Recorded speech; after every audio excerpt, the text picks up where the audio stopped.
Okay, so welcome back. Now in an upcoming video, we're going to make a very simple application as you see here, which is a LED or LCD digital clock.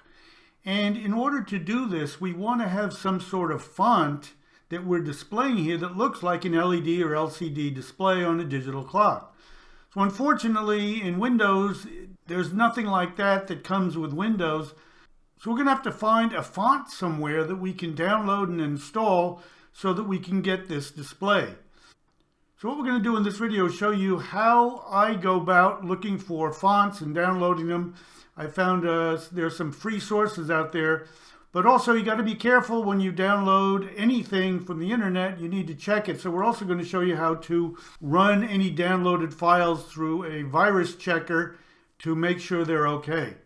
So this particular font is a font I've gotten from a website called DaFont or DaFont, and I've used it a lot. It seems to have some really nice free fonts that you can download. Again, I encourage you, if you use fonts, that you contribute to them rather than rely on everything being free. So let's go take a look at that website. So here we are at dafont.com, and it's got a bunch of different themes and authors and many different types of fonts.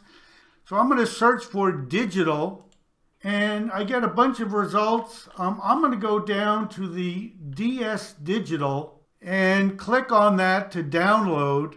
And what it's going to do is it's going to download. I've already got it downloaded. Now, once you've got that downloaded, one thing I like to do before I open up any zip files or any files I download, I like to check them for viruses.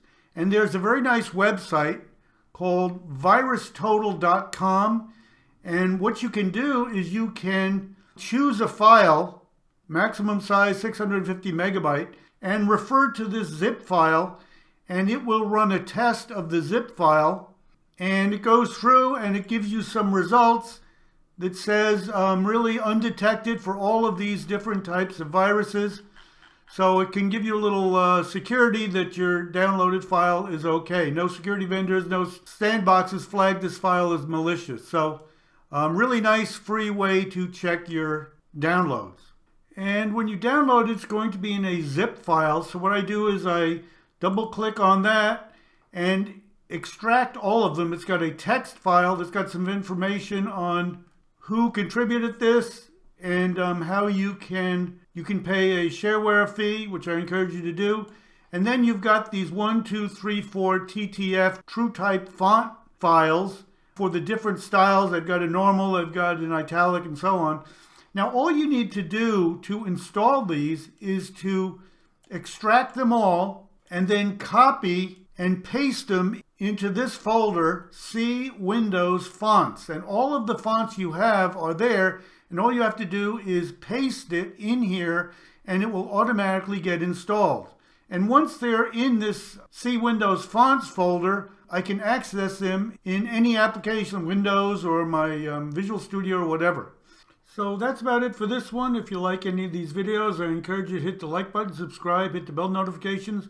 But most of all, please let others know that we're here so we get some views. Really appreciate it. Otherwise, take care. Have a really good day. Thanks.